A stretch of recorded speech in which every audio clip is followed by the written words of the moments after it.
It's setting an expectation from the second the customer walks in the door.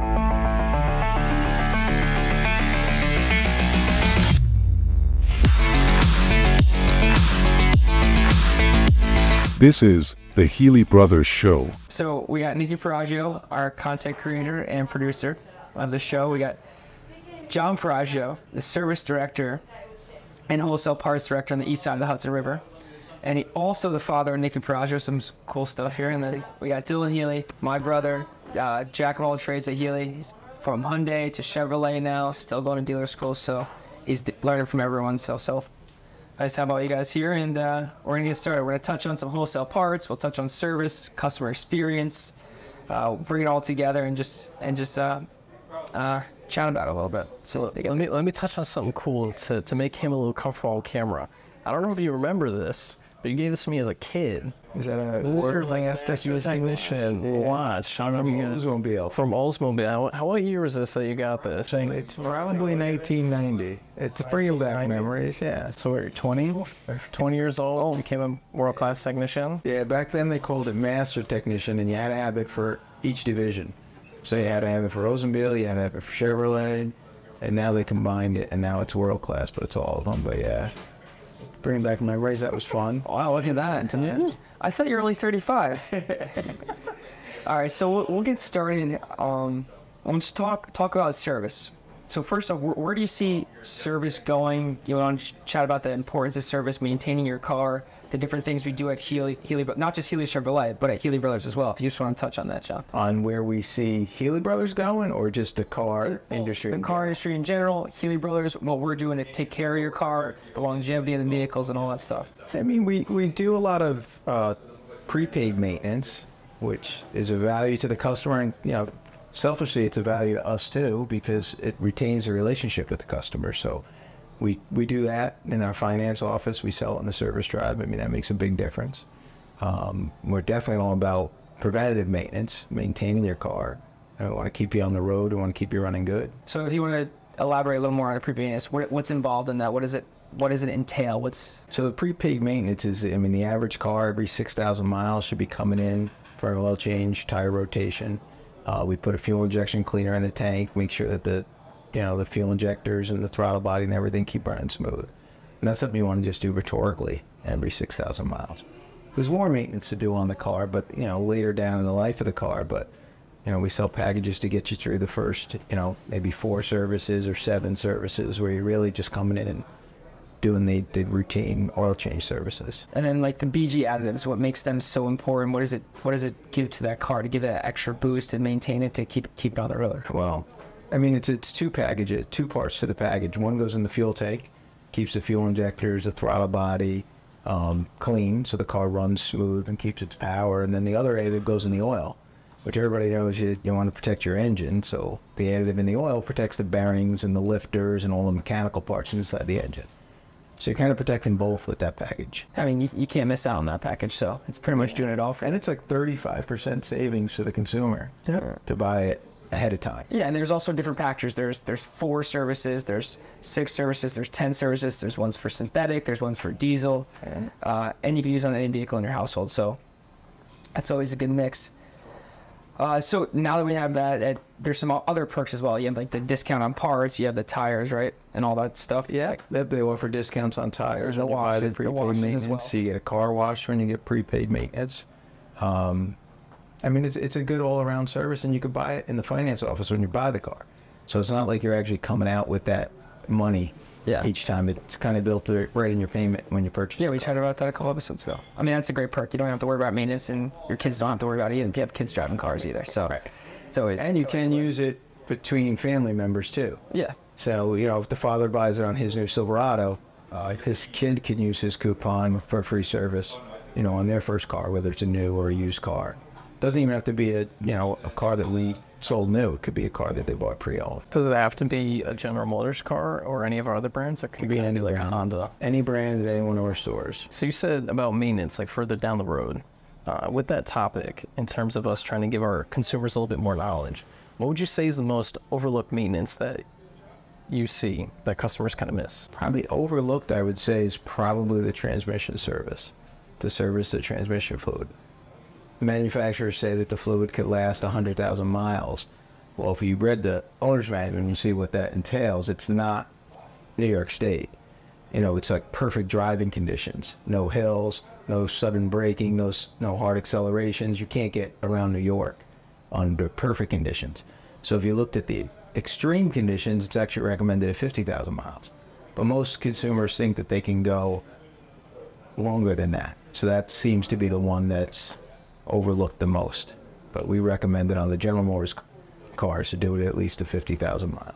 So with overlooking that, does that lead to transmission failures? Yeah, in some cases it does. I mean, the transmission can go even if you do the service, but your chances of it not going are better when you do the service by 50,000 miles. We have these state-of-the-art facilities, whether it's Chevrolet, the drive-through, we have Hyundai being built, we have Ford down the street. They all have this great technology, and we're trying to give the best customer experience. So what would you say that the best part of having these facilities, what it does, what it tells you about your car in that health report? What's so important to that customer when they come in here? Well, I mean, the big thing is knowing, even when your car only has 12,000 miles, is there something wrong with it? You know, do I need wiper blades? Are all my lights working, right? A lot of that stuff gets overlooked on a low mileage car. But here, doing like the multi-point vehicle inspection, some of our stores use that True Video, where they take a video of the car. You know, we're implementing that in more of our stores this month. So it lets you have that peace of mind on even your 12 or 18,000 mile car that, wow, there's nothing wrong. Everything's got a good state of health. And we can, send that to you. We can email that to you. We can text message it to you. But the True Video is something that, I mean, we have it in our Hyundai store, but we're putting it in both Ford stores and both Chevy stores in the upcoming month. So that's an opportunity where, as a consumer, you get to see your car in the service bay, and you get to see the technician pointing out the things that he notices, good or bad. It's on camera. He takes a little, 30-second video that'll get text message to you.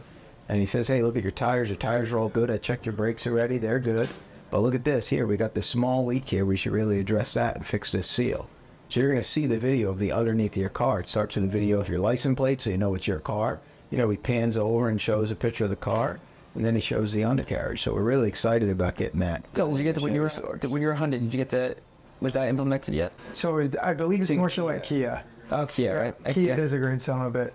They send, if somebody's not a waiter, they'll send somebody, a quick video update on their vehicle, the vehicle health, and see. I know, I'm like that. Yeah, what can be help? Yeah. It's full transparency. What can they expect to get that update? Is it like on the spot, like while we're doing it, or is that something they get after the fact? It's instantaneous. As soon as the technician walks around the car, they hit send, that video goes as a text message link to the customer. Yeah. And then, so it's funny we're talking about this now. So Dylan sends me and my brother, I think my dad was on the text too, a link of how Tesla does it.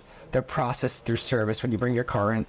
And it's so simplified, but so like down to the point. It makes the customer at ease. And I think bringing this True Video, like out when you said when Tesla sent that, it's like a no-brainer to have it nowadays, to have that video of your car, and you're getting the visual. You're not just just taking the technician or the service advisor's word, like, oh, your car's got a leak, oh, your treads. And we have all these tools now, like just the wheel alignment or the tire tread. It's showing you, it's visually showing you, hey, this is bad, this is not going to pass inspection, or it's going down. It's that old saying, a picture's worth 1,000 words, right? Yeah. And now you have a video with the tech explaining it. Hopefully that you can understand the tech.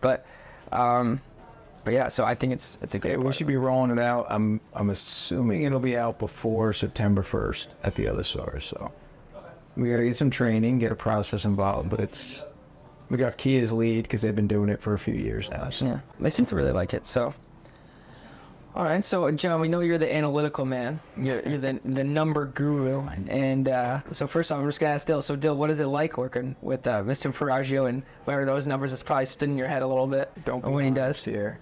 It was eye-opening. I've never seen somebody dive into their department the way he dives into his department. When it comes to his forecast, I've never seen something like that before. No matter what I've done, and to see it go on in the service department, it was quite eye-opening. Yeah, the way he analyzes the hours that the shop could handle, how many technicians he has on hand, their capability, absentee compensation, stuff of that nature. It's just something I've never seen put into an Excel spreadsheet. So it's very, very interesting to see something like that. You know, I mean, you need a PhD to learn it yeah. in a phone call. But I mean, it's just that just showing all the numbers and how important it is. But he shows the detail of how every single customer counts, and you need to take every customer needs to have that exceptional experience, because it goes back around. Like, those numbers mean something, but again, you have to tie it back to the customer experience, and every single customer needs your attention. Yeah, a lot of those metrics and numbers are to calculate how many cars we could work on a day. You know, you see how many technicians you have, what kind of work's coming in the door, and you have to try and set an expectation to the customer. So if you don't really analyze how much you can get through the shop, you don't know how many appointments you can make. You don't want to. There's so many variables when you come into service that could make your car get delayed and make it take 2 days instead of 1 day to get it fixed. Those you can't allot for those, but you can use strategy for the fixed things. You know, if you know people are taking vacation and how many technicians you have and how many service advisors you have, you get pretty good prediction on. Yeah.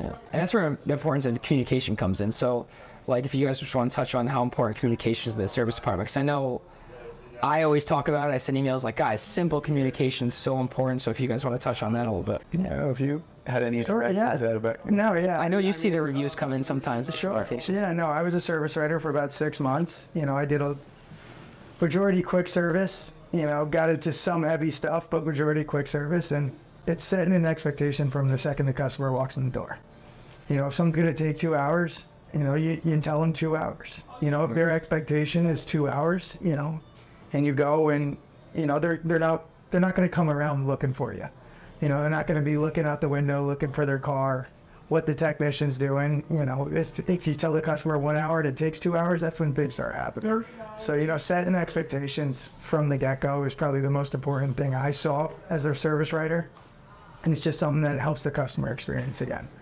You know, they're expected to wait there for 2 hours. You know, there's coffee, water, tea, whatever they really need to be comfortable seating, TVs, there's workstations, whatever it really is. You know, we do our best to make them comfortable while they wait for us to work on their car. So, yeah, it's really what it comes down to is, you know, setting the expectations, because people, you know, if you're honest about how long their car's going to take, they'll listen to you. Yeah, and as long as you're telling the truth, you're updating. Say, hey, 30 minutes in, you know, hey, there's a different issue with your car. Do you want to fix it now, or do you want us to give you a ride? Sure. We're also like not just waiting to that 2 hours and like, hey, guess what? It's not done yet. Yeah, right. Your engine's gonna go or something like that. Granted, that's over exaggeration probably, but I think we do overall a pretty good job at Healey.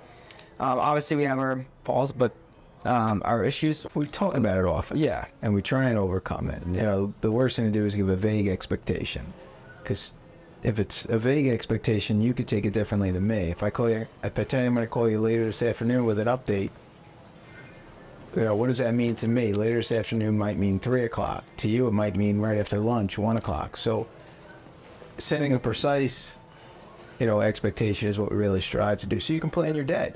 But if I tell you it's not going to be done until 3, you can go get a haircut. You know, you can pick up your kid from soccer or something. But if I leave it vague, I got you like strapped by the phone. You know, that's just not respectfully your time. Yeah, we're professionals. We should give it a more accurate time, update people. It's a very expensive thing that they're fixing, and sometimes it's not the prettiest. But if you keep their expectation high and you take care of the car, you fix it properly, I think you can alleviate a lot of issues. No one really wants to take their car in for service, but it's a necessity in life, and we need to make sure we're focused on it and always communicating with the customer. I know Jay said about that we'll bring people places. Obviously, that's with our shuttle service. How does it work if we're going to be giving a customer a loaner? Like, how do they, I guess you could say, get that service? Like, what? Probably a little different in each of our stores. Yeah, different with the manufacturers as well. Manufacturer has different guidelines at different stores on who's eligible for it. But it's kind of scheduled. It's reserved just like you would a rental car. You know, you have to say, hey, I'm going to be in Tuesday and drop off my car for a transmission, and I need courtesy transportation. So we try and arrange that ahead of time. You know, we don't have a big enough fleet to give everybody a loaner car. So it really goes by first to people that are eligible. And then, you know, if we have cars available for other customers that are just coming in for maintenance or something, we'll give them the cars too. Before you get into the car, it's a simple contract. Got to show proof of insurance, proof of license, fill out a contract, sign it, and get a car, and you're on your way. Yeah, and the nice part is if there aren't loaners, we also do have our own rental fleet that we try to help customers out at a very good rate to make sure they're on the move, because we know people are busy. It's a big commuting area. It's not like you're walking to your job when you're dropping off the car dealership in the city. So Can't take the subway. yeah, so that doesn't exist in. And all of our stores. Uber doesn't work very good up here in the sticks. So Yeah, like you said earlier, we have the complimentary shuttle too. So if you're going somewhere local, hop in our shuttle and they'll get you there and pick you up too. What are some of the eligibilities for like a customer to expect, like if they're going to be eligible for that? Most of the manufacturers, if you're under your manufacturer's bumper-to-bumper warranty, you're eligible for a loaner car. So it doesn't matter what service they're getting? If it's in for a warranty repair is when they're eligible. And then some of their extended warranty repairs could be loaner cars, loaner days too. They may not cover 20 days, but they'll cover a few days at a time. Normal maintenance is not really a loaner. We try to get you to the location. We're trying to make it as easy, comfortable. Like say you want to drop it off, you need to get to a plant. We'll make it as easy as possible. Try to get you there, shuttle you. Like I said, we could rent the vehicles, but loaners mostly for that warranty claim. So there's go days. Most customers want to wait. They like waiting in our waiting room. I'd say 80% of our appointments, the customers elect to stay here while we're working on it. Yep. I think every single person we also talk about comments on our coffee selection. They're like amazed. And our Lincoln's coffee. Yeah, it's great. And then we got Lincoln on today. Lincoln. That thing, I think it can make, it's better than Starbucks, the coffee. They have like 100 selections. Oh yeah, with the And cookies. So They like browsing the inventory while they're here too. yeah, that's always good. Even if they're in a car they love, they see one a little hotter color, something that looks a little sharper, they get interested. They start poking around, getting prices on what it would be to get into the new car. Yeah, and then we always help them as well. I mean, I think there's a couple of times we had I forget it was my friend or you were talking about it, how like, hey, your car is going to cost this much to fix. Let's go talk with the team up front. You want to at least rule it out, right? I mean, I think people do that with anything. An appliance breaks in your house, you weigh out, should I repair it or should I replace it? And I don't think a day goes by where someone's not making that decision here in service. And you might as well get a new one and keep it under warranty or something like that. So, so we're going to switch gears a little bit here. We're going to talk about the technician. I think even if you don't work in the auto industry, you know how hard it is to get a trade job, to find trade work. So the technician is the holy grail, and we try to groom them from the beginning, find them, teach them, give them all the skills. If you want to touch on technicians, what we do to get them, how we train them, how we keep them. We do a lot of exciting stuff here for new technicians, and Nick has kind of filmed a couple of the technicians as we gave them like tool packages that we award to new hire technicians. Toolboxes, tool storage needs. We do like this tool agreement where it gives an opportunity for upcoming tech who maybe doesn't have tools, where we help them purchase tools.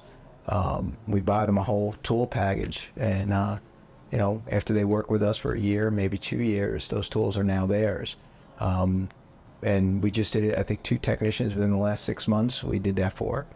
We do internships while younger techs are going on vacation to school. We just have a tech. He actually graduated Thursday from Lincoln Tech. Okay. And he just went full-time on Monday, so he's really excited. So we offer the internships. Yeah. What else do? We do some unique things. We do tool assistance throughout the year too. So technicians, depending on their skill level and how much they're trained with the manufacturer, they get a different allotment for a tool allowance through the year. So some techs get $2,500 every year to buy tools. So that's pretty unique. And we know a lot of our tools. They love their tools. They love their tools. The Snap-on trucks here every day. So yeah, and luckily about once a year, my dad gets out there and cooks for them. So yeah, that's always a good treat too. Sure. I mean, the technicians in our industry you can't live without them. It's the horse that pulls the wagon. Yep. I mean, that's perfectly said. The horse that pulls the wagon. Yeah. When there's a major issue, who gets it done? The technician. Right. Customers unhappy, they fix it, they get it done, and we really rely on them.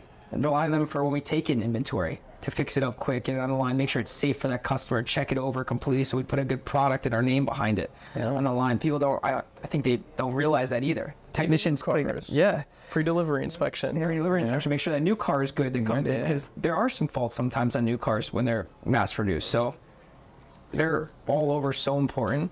And like I said, we can't live without them. It's a rewarding position as a technician. Yeah, when you accomplish something, you sit back and you're like, wow, I just fixed that car. It was a problem thing. I figured it out. I fixed that transmission. So you have that accomplishment that you just achieved, right? But then it's also, think of like the skill set you have to have.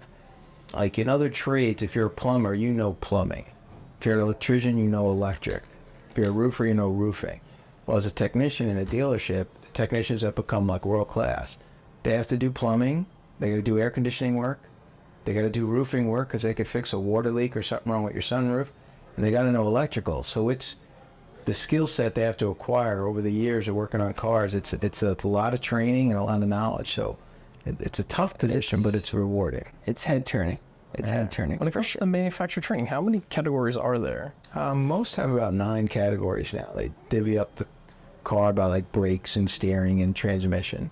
And some technicians are certified in transmission, some are certified in brakes or in diesels.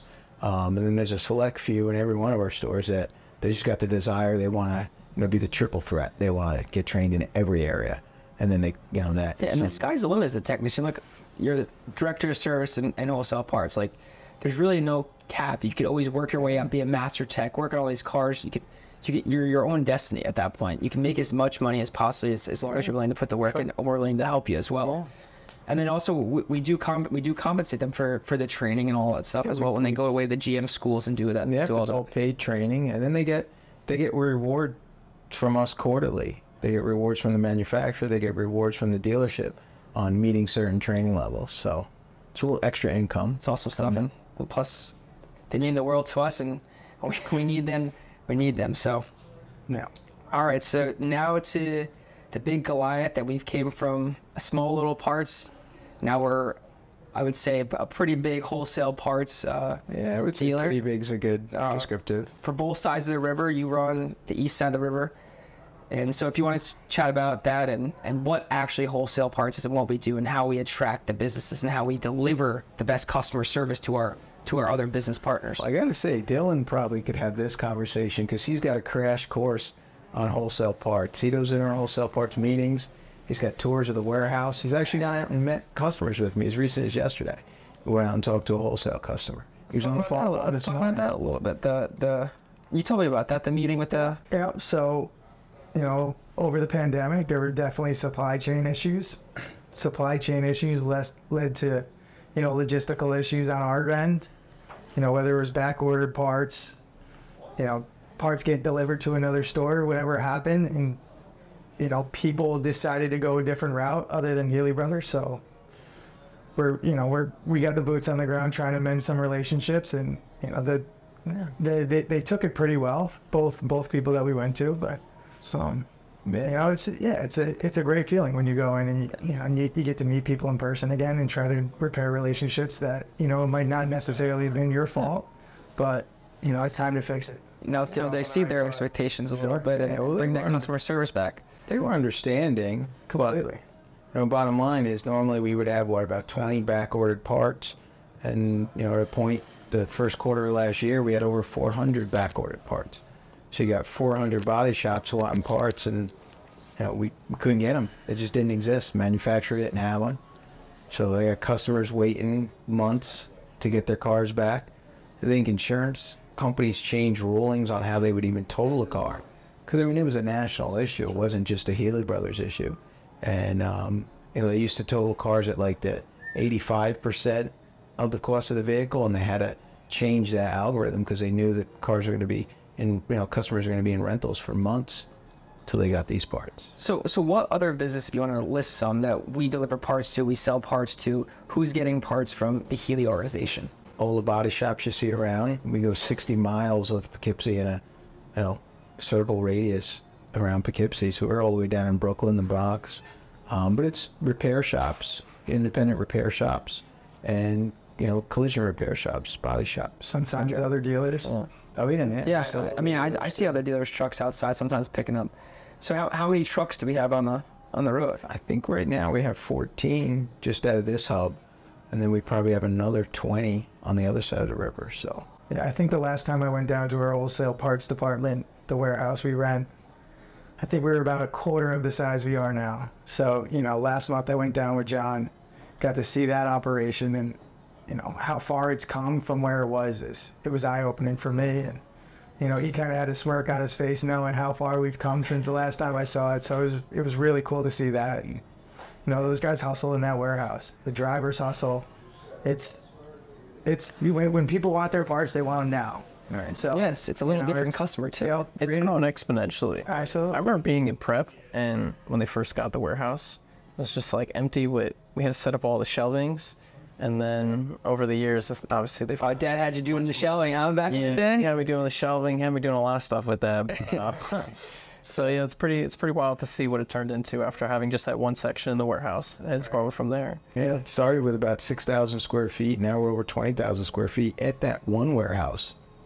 And on the other side of the river, I mean, they're storing parts, and I think about 5 or 6 different locations. Yeah, we have Warehouse parts. space. I mean, a big parts business, but at the end of the day, you got to think we're selling parts, we're helping their consumer get their parts as fast as possible. But at the end of the day, we have all these vans on the road, we're supplying jobs, we have a team of how many upstairs? And about probably 8 upstairs. I was going to say, it's more than just the drivers and the actual warehouse employees. The team upstairs does a lot of work with communicating with the customers. Yep.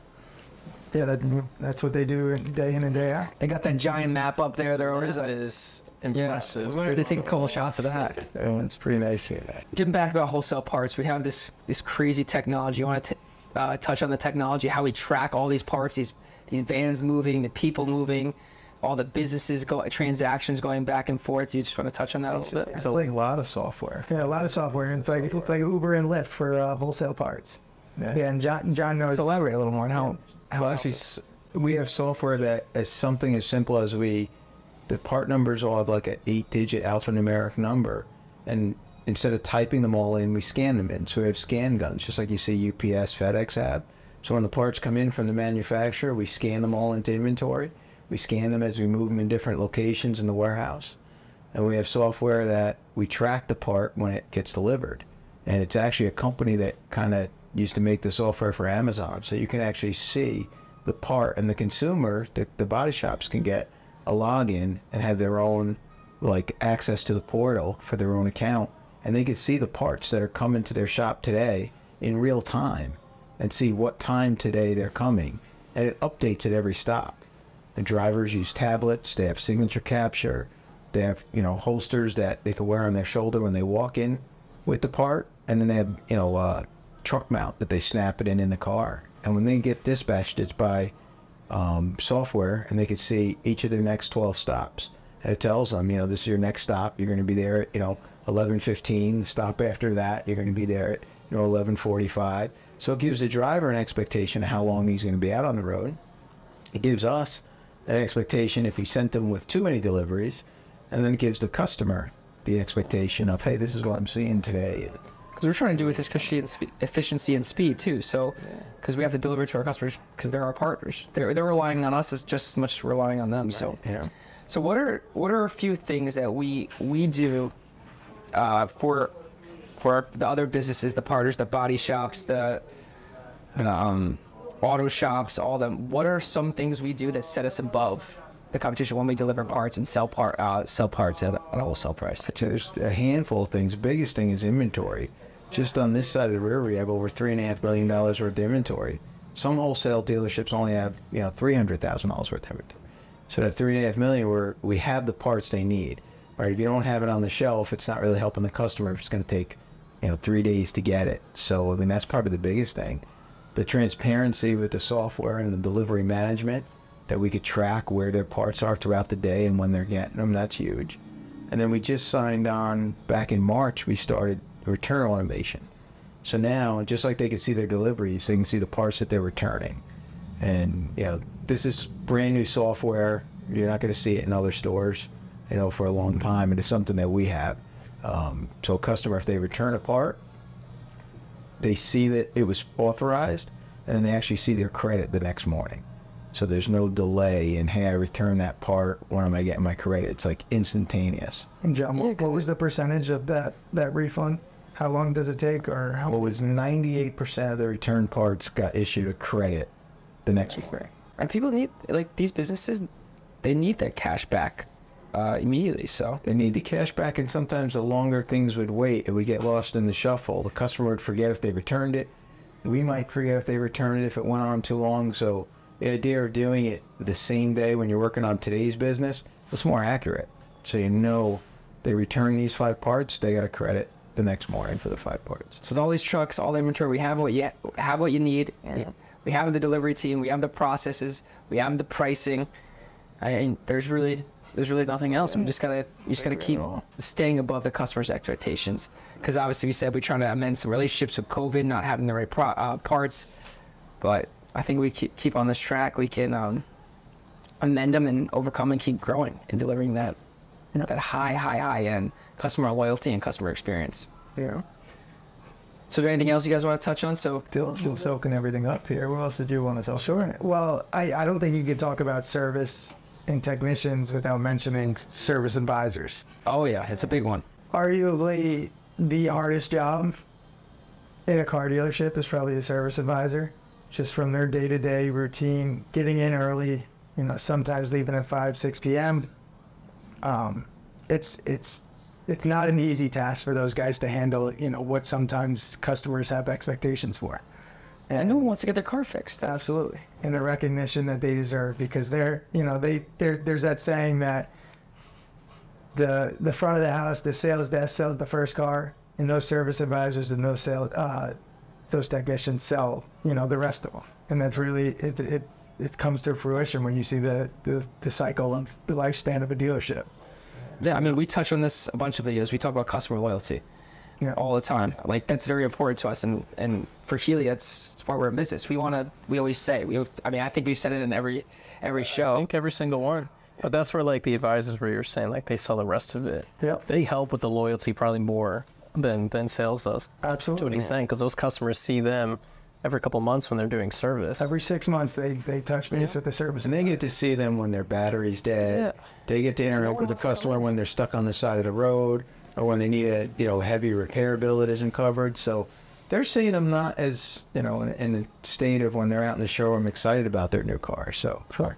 I give them a lot of credit. They got the thickest skin in the dealership. Yeah, No doubt about that's it. for sure. But they're the ones, like you said, they sell the cars. The rest, they keep that family coming back because you help them. Like I said, when that tire goes flat, or they need new tires, or their engine's not working, a car just shut down. It's not easy to do, and they're making that customer somehow trying to put a smile on their face, be like, hey, we got you covered. You can take it. You could relax a little. Right. So if you give advice to, or what would you say the most important thing when servicing a customer's car is? The most important thing, it's probably tough because there's a handful of things that are pretty important, but I think the important thing is honestly to be nice.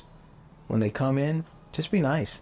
Help them with their car seat, make sure you're really addressing all their concerns. If they want you to talk to their husband about it, get on the phone, talk to their husband. Just be nice, treat them like family. And the rest of it, I think they're trained professionals, so they know what to do the rest of it once they figure out what the car needs. But just being nice to the customer is the important part. Come on, Dylan, hit it with us. That's a tough one to follow. I would have to go with transparency. Like I said before, setting expectations and being transparent. 2 of the most important things you could have in your life, not just in the automotive industry, but in your life. Transparency is so important because as soon as you're transparent, people begin to trust you. As soon as you're trusted, it's a great relationship with somebody. So trust and transparency. Trust is key. Or I think another big one you brought is expectation. Setting the right expectation for the customer. Yeah. But family, expectations, customer trustworthiness, it's how everything works. Yeah. Nick, you got any questions for us? Since you got any questions for Pops? Honestly, not really. Other than maybe going back to some technicians. I'm trying to think who was a technician that came in for an interview to be parts driver. And then somehow within the interview mentioned that I guess he wanted to be a technician. So Raphael, is that who was? He did the tool assistance program as well. What other routes, like so we recently hired someone out of Lincoln Tech. So what other routes can someone really take to become a technician? Honestly, it's just apply. I'm working on these simple applications where it's just a postcard, and it's called like a brief application where just give me your name, what you're interested, what your interests are, and when we can meet. Because it's really just finding out, like, with Raphael, it was finding out where does somebody see themselves going in 5 years? Because Healey's all about continuing their relationship with employees. We always look to promote from within. I'm a pretty good, story to tell with that. So we always try and figure One out of the where best stories. right? Where does somebody want to go? You know, not everybody wants to do what they're doing today in 5, 10 years. Sometimes they're looking at it for a stepping stone. So I try and just talk to people and figure out where they go. Sometimes they're applying for me for a service valet, and they really have a parts expertise, and we talk to them about, you know, they better succeed at parts. So it's really just a conversation and making a personalized plan for that employee or that applicant. That was one of the main things I saw with John, is that he sits down each and every person back there, whether it's 6 months or a year, and goes over a 5-year plan with them. Yeah. Where they want to be at income-wise, hour-wise, whether, you know, whether they're a C tech and want to be an A tech, whatever it is, he sits down with them every year and gives them reassurance that, hey, you're on the right path, or hey, we got to tweak some things to get you on that path that you came in and sat with me for. Yeah, or even if they want to work their way to a manager, like John's a director, like we have these other stores. We're never going to hold you back. Like opportunity, and we do want to, opportunity is endless, and we do want to hire with it.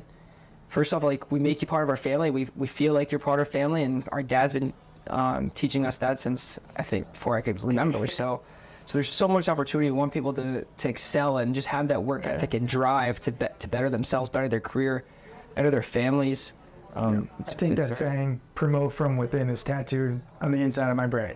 Yeah. It's just set in stone. That's what he'd be saying right now. Absolutely. I mean, that's what he lives and dies by, and that's what we created here. So Yeah, I mean, it works. It's going to continue to work. He's conditioned us that that's the first place you look. Absolutely. Yeah. You don't go to Indeed. You don't play an ad first. If you have an opportunity, just start looking around and like think with an open mind, you know. And just talk to everyone. You'd be Even the surprised. quiet people, they have that work ethic, they drive, they just want to keep their head down and go, and then all of a sudden they open up and they're very well equipped, and they turn out to be some of the best managers. Right. So, well, guys, thanks for being on. I think that was fun. I think we got some really good stuff. So, Thanks for having me. Thank you. Thank you for tuning in. Don't forget to like, comment, hit that subscribe button, and follow us at Healey Brothers on all social platforms.